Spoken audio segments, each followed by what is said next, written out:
Hi friends, welcome to my channel. Myself Aparna. I'm going to start a Terraform learning series. So which will be like for the beginners who is just wanted to learn the Terraform from the basics to advanced level. So this course basically that it will start from the L100 and at end of the course that you will be reaching to L300. So yeah, this is actually a offline course and I will be releasing every week one 30 minutes video followed by the practice or assignment which you can do it from your end. In case of any doubts that you can know do a comment, then I will try to resolve all your queries or issues whatever you are going to face. Yeah. Today I'm just starting with the introduction, Terraform introduction followed by the installation. So as everyone know, the Terraform is an infrastructure as a code. So basically, this is a programming language developed by the HashiCorp, which is HCL format. So the Terraform actually it is an infrastructure as a code. Why are we saying that infrastructure as a code? So basically that you will be deploying the infrastructure with the code by using the Terraform. So Terraform basically offers provides multi-language support, like multi-cloud support. So what I mean to say, what I mean to say is like Terraform is available for to deploy the resources in Azure, to deploy the resources in AWS, and also GCP. Likewise, there are multiple providers which are developed for individually. And if I want to name few, then in that like Databricks is another provider, so which can manage the Databricks resources within the Databricks workspaces. So likewise, there are many providers which are already developed by the HashiCorp team. So now in this series that we will be focusing on the Azure. So we will be focusing on the Azure, that is Azure RM provider. First, we will start with the introduction to the Terraform. So as I said that it is an infrastructure as a code. So it will be deployed through the code. The resources or infrastructure in the targeted environment will be deployed as a code. So first of all, what is Terraform? Terraform is an infrastructure as a code, as we have been discussing from the beginning. So it is developed by the HashiCorp, and which is actually HCL format. The language is in the HCL format. What Terraform will do? Terraform will be able to create your environment, update your existing environment, and manage the environment using a code. So the code is like what we have been discussing. That is a HashiCorp like HCL code, which is developed individually for each and every provider like Azure, AWS, and Google, so on. So so why we need to use a Terraform? First of all, so nowadays, like infrastructure deployment will be the huge thing. Like if you want to deploy any resources in the in the infrastructure like a cloud environment, like Azure or AWS or Google Cloud, it will be a like lot of time it will take to do through the portal. So instead of that, avoid the manual work. So infrastructure will be defined or configured through the configuration files using the Terraform. So basically that your complete manual work will be reduced through the Terraform. And suppose let's take a use case. There is a one use case, okay? In your environment, there is a need to deploy 5 to 10 virtual missions.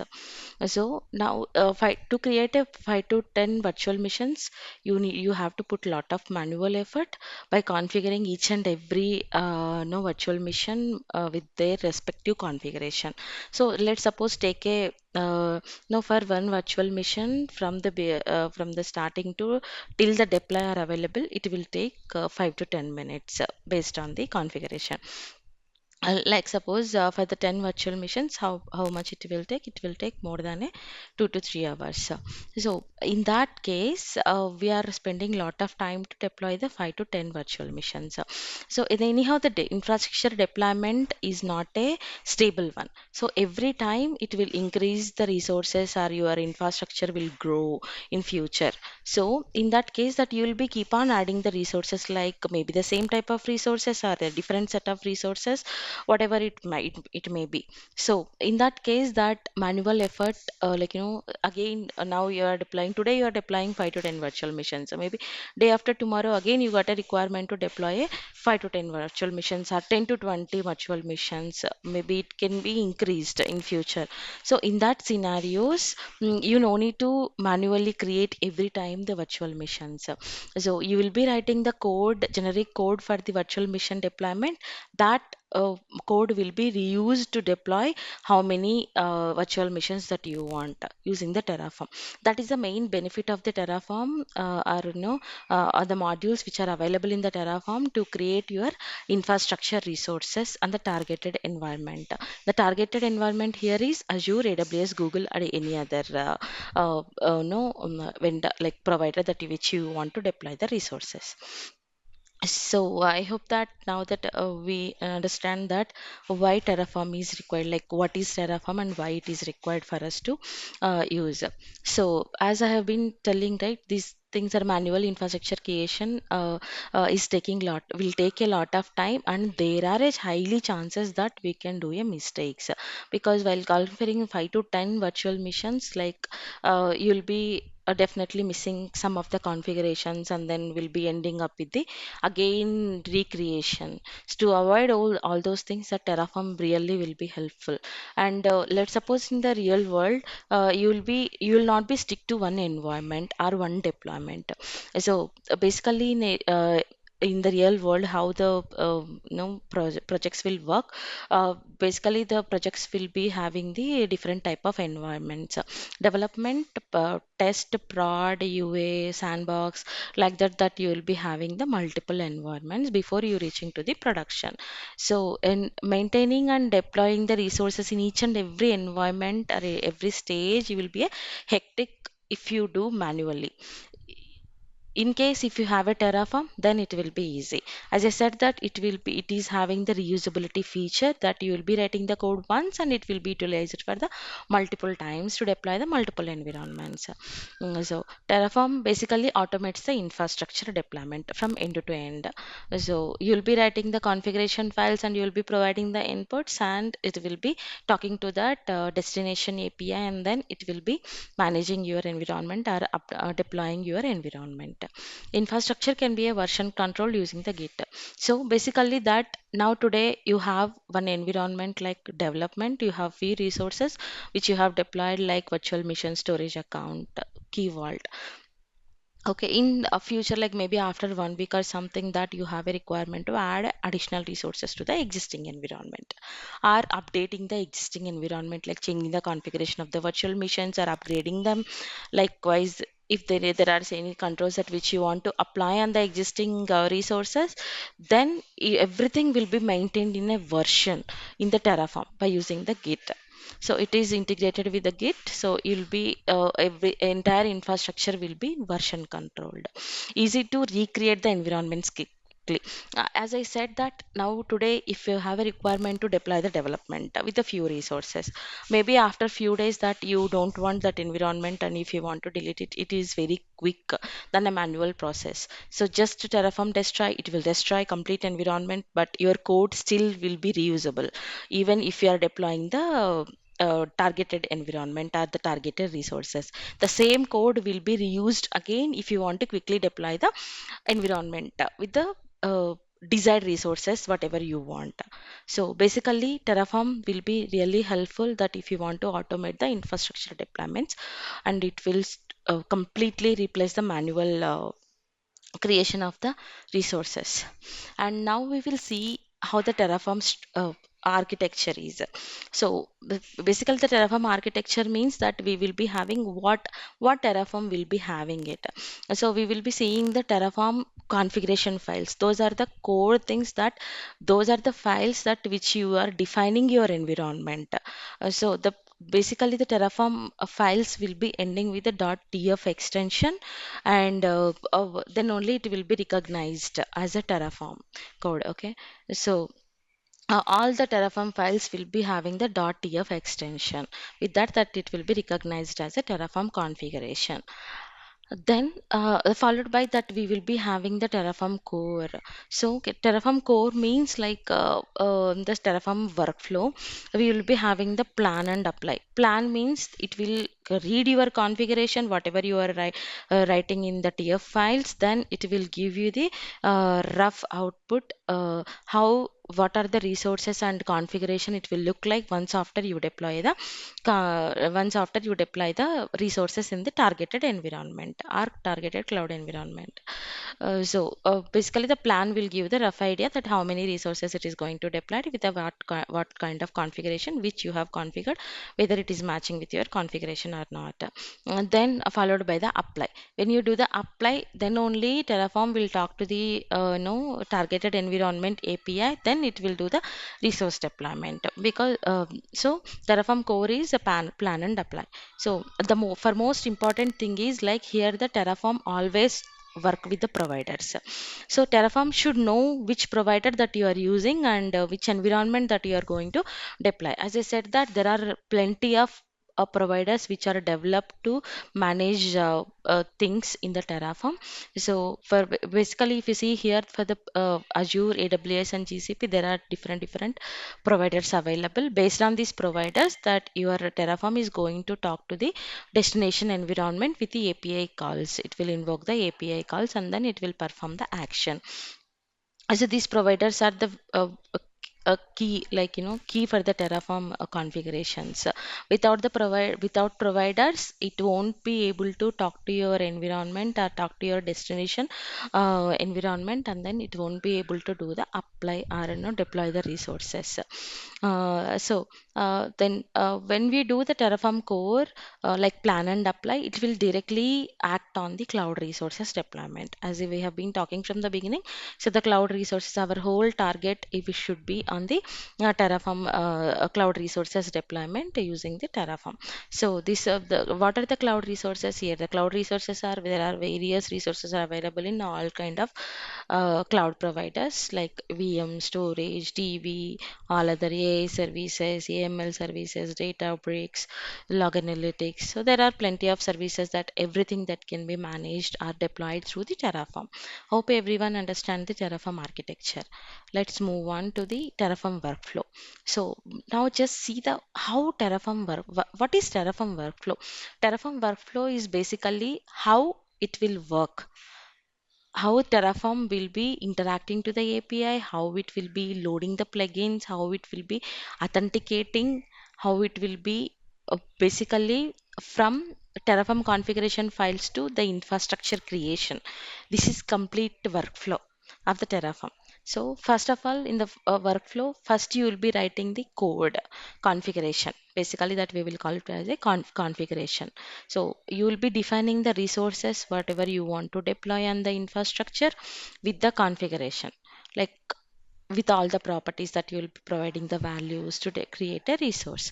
Then once after your configuration files are ready, then you will be doing the init, Terraform init. Basically, this is the initialization. What will happen during the initialization? During the initialization, it will inspect the provider file and then it will be initializing your like initializing all the backend resources required to be to provision the your defined infrastructure resources with the help of the configuration files. Basically, in the initialization phase, it will load all the plugins, whatever it is required, dynamically. It will not store anywhere. Just remember that it will not store anywhere. So every time, whenever you want to deploy any resources, in any resources, you must and should do the Terraform initialization. Then once after the initialization is completed, the next would be the Terraform plan. So as I already mentioned in the Terraform core, so the Terraform plan is the one that it will give you a rough idea, like how many resources are going to be deployed, how many resources are going to be changed the configuration, and how many resources are going to be destroyed based on the configuration whatever you are writing in the .tf files, right? Then once after the plan, okay, you will be inspecting the plan and then you will be understanding, okay, if you are okay with the plan, then you will be doing apply. So apply is basically the you are telling to the Terraform, you go ahead and do the resource creation in the target environment based on the configuration whatever you are writing. This will be the actual deployment. It will be invoking the API on the target provider, and then it will be deploying the resources based on the configuration whatever you have written. So, hope you understand the Terraform workflow. There are in between, there are from Terraform init to Terraform plan, there are some certain commands also which we can run to validate, format, that we will be discussing more in the upcoming videos. For today, we will be seeing the how the installation. So Terraform, basically it is not a kind of a software, it is a open source. So it is just a kind of a binary file that which we need to extract in our systems, and then if we just need to add into the path variables, then it will start to work. We you no need of like like other softwares which we no need to install no some sort of software to work with the Terraform. Nothing is required. Just as I said, it is just a binary file that you will be extracting and keeping it in one location, and then that path you will be adding into the environment variables. Then you can start using the Terraform commands from your local. So we will see the installation now, how it will look like. So go to the Google browser, then type the Terraform installation for the Windows or Linux. It is supported in Windows, Linux, Mac, like FreeBSD, OpenBSD, Solaris. Like there are many it's supported. For now that we will be focusing on the Windows. So in Windows that you can see the 386 architecture and the AMD 64, that we will be downloading the AMD 64. And once after it is downloaded, we will be just going to the folder that where it is downloaded, and we will create a one folder in the C drive. Let me create a folder in the C drive.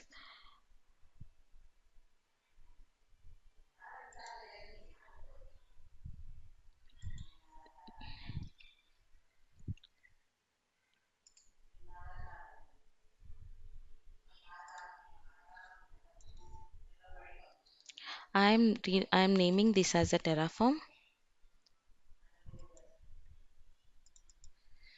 and I will be extracting the downloaded files into this newly created folder. So I'll be choosing the location. I'll be changing the location to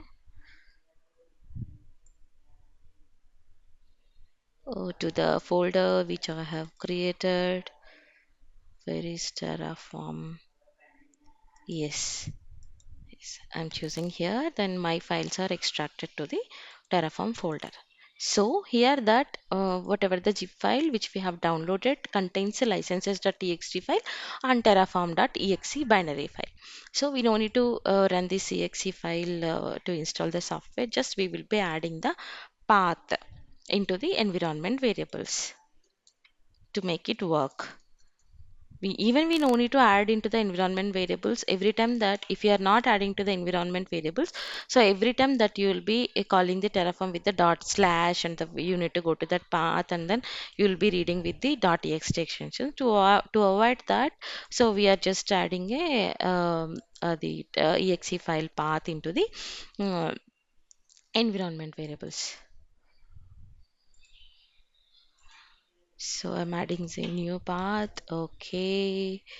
Okay, yes, okay. So once after it is added, let's open the. So now we have done with the Terraform download, and then we have configured the path to locate the terraform.exe file whenever we are running the Terraform files. So now let's open the command prompt and see Terraform. We'll check the Terraform version. So now you're able to see that it is resolving with the Terraform version, like Terraform. This is the version which we have installed. Okay. Now you can just do the Terraform init on the empty folder. Definitely it is saying that you have initialized on the empty directory. You don't have any configuration files. Until unless we keep the some configuration files in the directory, it won't be able to perform the initialization. So I think yes, we today we have seen the introduction followed by the uh, Terraform installation. In the next video that we will be continuing with the remaining things, that how the initialization will happen, how the plan will work, and how the apply will work, and we will be seeing the basic deployments using the Terraform. Thank you for watching my video.